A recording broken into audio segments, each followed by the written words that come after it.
Saan lola mo? Doon sa upuan niya.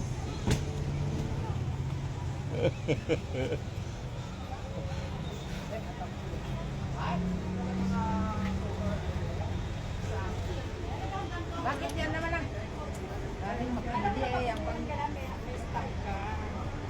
Saan yan? Stock na ano yan?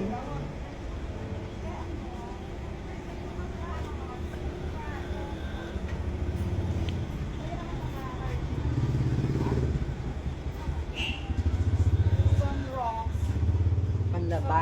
Ano? Hindi namin bulati sa CR, nainis ako. Kadiri. Bulati. Ewan ko siguro baka full na yung ano no, yung tangki niya no. Baka sino pupapasok? Galing sila dun sa ano ng ano eh. Sa baon? Hindi, dun sa tubo niya, yung pinaka-PVC niyang malaki.